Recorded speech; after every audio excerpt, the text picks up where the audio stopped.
मारवाड़ सबसे बड़ी रियासत हुआ करती। मारवाड़ के जिस राजा ने संधि की थी 1818 में अपने, उस राजा का नाम था मानसिंह। क्या नाम था?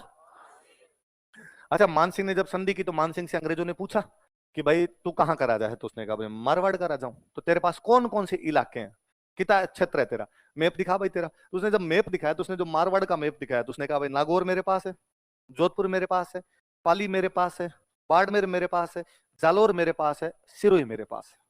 बाकी सब बातें तो उसकी सही थी, पर सिरोही उसके पास नहीं था। पर उसने कहा भाई ये अंडर में ही हमारे, अलग नहीं है। सिरोही बेचारी वैसी छोटी सी रियासत थी। तो अंग्रेजों ने ये समझा भाई सिरोही किसके अंडर में आता है? मारवाड़। तो जब यदि हम मारवाड़ से संधि कर लेंगे तो सिरोही से संधि करने की आवश्यकता। तो अंग्रेज चला चला के अपने राजाओं के पास गए थे। अंग्रेज ज्यादा कर रहे थे सर दोस्त बनो यार, फ्रेंडशिप कर लो हमसे, मुझसे दोस्ती करोगे टाइप वाला फील ले रहे थे। सिरोही के पास गए नहीं। सिरोही वाले उल्टे एकदम यूं नहा धो के तैयार बैठे कि भाई हमारे पास भी अंग्रेज आएंगे और हम भी उनसे क्या करेंगे, संधि। पर अंग्रेजों का ध्यान ही नहीं। तो फाइनली सिरोही वाले अंग्रेजों के पास गए। ऐसी क्या खता हुई, हमने कौन सी मोरनी के बाटे मारे थे? अच्छा, पूरे राजस्थान से दोस्तियां की है हमारे साथ। तो अंग्रेजों ने कहा भाई साहब आप कौन? सब मैं सिरोही का राजा हूं। ये कहां पड़ता है सिरोही? उसने मैप में दिखाया कि साहब ये रहा। अंग्रेजों का झूठ बोलते हो, ये तो मारवाड़ का भाग है। उसने किसने कहा आपको? उसने मान सिंह ने संधि की तब कह दिया हमें 1818। अरे वो झूठ बोलता है सर, और हम उनका भाग है नहीं है, हम अलग राज्य हैं। मारवाड़ में राठौड़ वंश है, हम चौहान है। सिरोही में चौहानों का राज है। और सर आपके पास तो इतिहासकार बेटा जेम्स टोड, इससे पूछो, ये सारे दिन किताबें लिखता रहता है राजस्थान की, इसको पूछो थे कि हम अंडर आते हैं क्या? अंग्रेजों ने टोड को कहा टोड़ने का अंदर तो नहीं आते भाई, ये तो अलग है, और बाकी मारवाड़ जो है वो अलग है। इसलिए अंग्रेज सिरोही से संधि करते हैं 23 में। सिरोही से संधि कब करते हैं? तो मैं कई बार जब बच्चों को पढ़ाता हूँ कि सिरोही अंतिम रियासत थी जिसने अंग्रेजों के साथ संधि की, तो लगता है अच्छा, अंग्रेजों के साथ सबसे अंत में कौन संधि करता है? तो हमें लगता है सबसे लास्ट में कौन झुका है। ऐसी बातें नहीं करनी अपने। आई बात समझ में कि भाई ये मारवाड़ वालों के चक्कर में संधि नहीं हो पाई, वरना सिरोही वाले तो तैयार ही बैठे थे कि हमें तो करनी है यार फ्रेंडशिप अंग्रेजों से। इतने गोरे गोरे से थे, कौन नहीं करे उनके साथ। अपने वाले सारे तैयार थे उनसे संधि करने के लिए। तो ये ध्यान रखना आपने। तो मैं ये लिखवा दूं थोड़ा सा आपको, थोड़ा सा लिखना शुरू करो अपने। बीच बीच में बात बता दूंगा। दूसरी का मतलब क्या था? दो लोगों के बीच में बात है ना। आपके और मेरे बीच में कोई बात करे तो उसको अपने क्या कर देंगे? हमारे बीच का क्या है? एजेंट है ना। मेरे को प्लॉट खरीदना किसी से, तो मैं कहता हूँ यार एजेंट कौन है जो उस मालिक से मेरी बात करवा दे। मेरे को बिजनेस शुरू करना है, किसी बिजनेसमैन से मिलना है, तो मैं देखता हूँ यार उससे मेरी बात कौन करवा दे, तो वो मेरा क्या हो गया? एजेंट। ऐसे ही होता है एजेंट। एजेंट कैसी बातें कर रहा है? पॉलिटिकल, तो उसको हमने क्या कर दिया? Political agent. रहेगा कहां पे? तुम्हारे पास रहेगा। रेजिडेंस तुम दो, रेजिडेंस दे रहे हो, इसलिए क्या हो गया? तो प्रत्येक रियासत में अंग्रेजों का एक बंदा रहता था, उसको क्या बोलते? पॉलिटिकल एजेंट, या क्या बोलते? समझ में आई बात? लिखो। प्रत्येक रियासत में इन एवरी स्टेट की तरफ से भी कौन लड़ेंगे? अंग्रेज। जयपुर को जोधपुर से लड़ना है तो जयपुर की तरफ से कौन लड़ेंगे? अंग्रेज। जोधपुर की तरफ से कौन लड़ेंगे? अंग्रेज। वो आपस में क्यों लड़ेंगे? इसलिए अंग्रेजों के आने के बाद राजस्थान में युद्ध बंद हो गए। अंग्रेजों के आने के बाद राजस्थान में युद्ध इस दृष्टि से गोल्डन एरा है। सुख पाए लोग, लड़ाइयां बंद हुई, वो बिठा के समझा देते क्यों लड़ रहे होते। बिजनेस बिजनेस करो यार, आईएएस वाईएएस बनो, क्या पड़ा है? लड़ाई वड़ाई करने में कुछ भी पड़ा नहीं है। तो वो बाद में लड़ाइयां सुलझा दिया करते थे। तो अंग्रेजों के आने के बाद अपने राजस्थान में युद्ध हम पढ़ेंगे तब पढ़ेंगे। कोई बीकानेर जैसलमेर के बीच में जरूर छोटी सी कोई झड़प हो गई थी, इसके अलावा उन्होंने कोई युद्ध अपने 1818 के बाद राजस्थान में होने। तो एक बंदा उनका हमेशा यहाँ पे रहता, वो क्या होता था? Political agent. अच्छा, अंग्रेजों ने अपने राजस्थान में संधियां नहीं की थी, वो पूरे भारत में कर गए। पूरे भारत में छोटे मोटे भी ले दे के 500 से ज्यादा राजा थे। 550 के आसपास राजा। कितने राजा थे? साढ़े। तो 550 राजा, तो पॉलिटिकल एजेंट भी कितने हो गए? 550। ये पॉलिटिकल एजेंट किस किस के बीच के एजेंट है? राजा और गवर्नर जनरल। राजा की बात गवर्नर जनरल को पहुंचाओ, और गवर्नर जनरल की बात किसको पहुंचाओ? अब मान लो 500, मैं कहता हूं 500 भी ले लो आप तो मोटे मोटे, कि 500 पॉलिटिकल एजेंट है, तो 500 पॉलिटिकल एजेंट किससे मिलने के लिए जाएंगे? गवर्नर जनरल से। यदि एक महीने में बांटा जाए उनको, तो डेली 20, 25 दिन काम के हुए, 4-5 दिन तो छुट्टियां ही होगी, कोई संडे वनडे निकल गए, 25 दिनों में 20 ही गए, तब जाके 500 का नंबर आया। गवर्नर जनरल का बेसिक काम क्या है? नाम देखो उसका, गवर्नर जनरल। गवर्न का मतलब होता है शासन करना।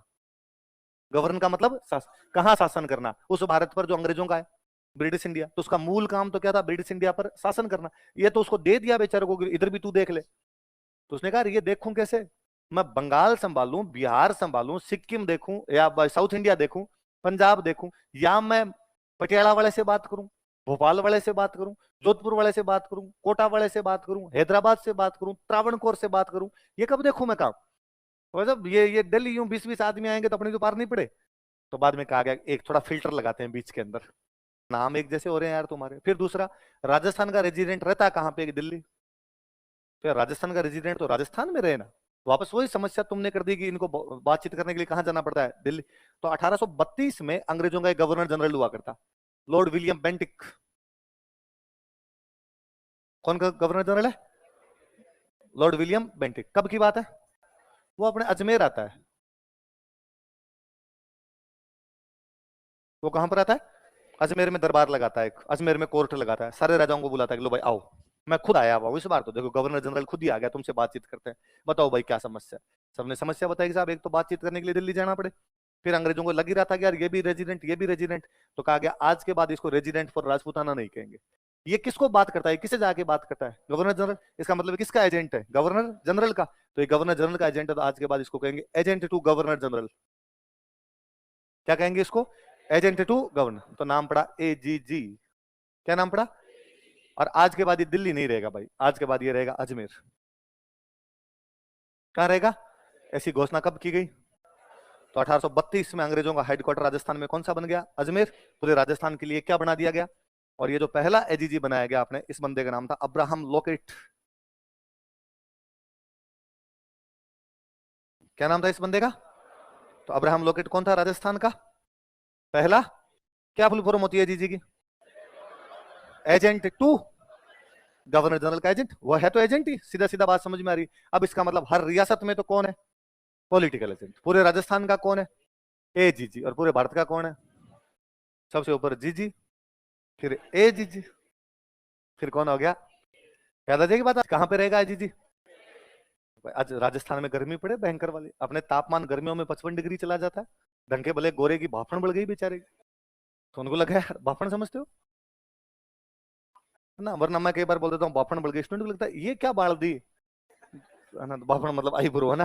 तो अंग्रेजों बेचारों को गर्मी लगी, तो अंग्रेजों ने पूछा कि कोई जगह तो होगी जहां ठंड हो तुम्हारे, ऐसे यार इस जगह पे कैसे रहा जा सकता है? तो अपने ठंडी जगह ले दे गई थी आबू। कौन सी थी?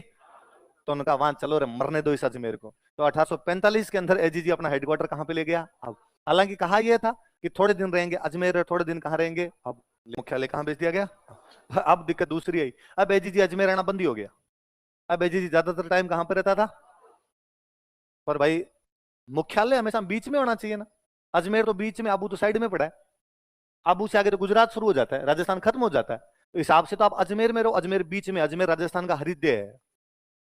अजमेर क्या राजस्थान का? कि भाई पृथ्वीराज चौहान की उनकी राजधानी हुआ करती थी अजमेर। पृथ्वीराज चौहान जब तराइन के युद्ध में हार गया, पृथ्वीराज चौहान बाद में अपनी राजधानी दिल्ली बना लेता है, पर अजमेर फिर भी चौहानों का मुख्य केंद्र था। लेकिन जब पृथ्वीराज चौहान हार गया, भाट में राज आ गया तुर्कों का। किसका राज आ गया? तो तुर्कों ने दिल्ली पे कब्जा किया, पर उन्होंने अजमेर पे भी कब्जा रखा। और उन्होंने कहा राजस्थान को कंट्रोल यदि करना होगा तो कहां से कंट्रोल करेंगे? अजमेर। तुर्कों के बाद में राज आ गया मुगलों का, तो मुगलों ने भी अजमेर पे कब्जा रखा। का राजस्थान को कंट्रोल कहां से करेंगे? अजमेर।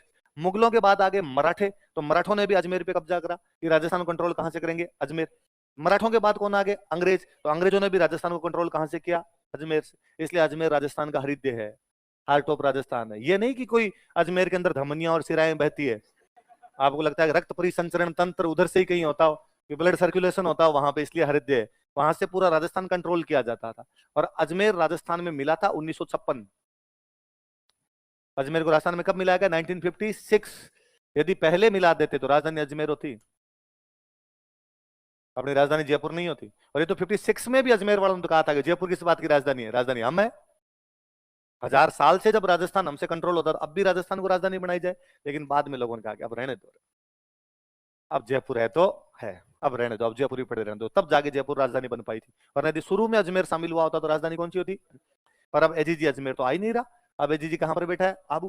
फिर 1864 में अंग्रेजों ने एक बीच का रास्ता निकाला और उन्होंने कहा भाई दो राजधानियां, एजीजी के दो हेडक्वार्टर होंगे, गर्मी गर्मी आबू, सर्दी सर्दी अजमेर।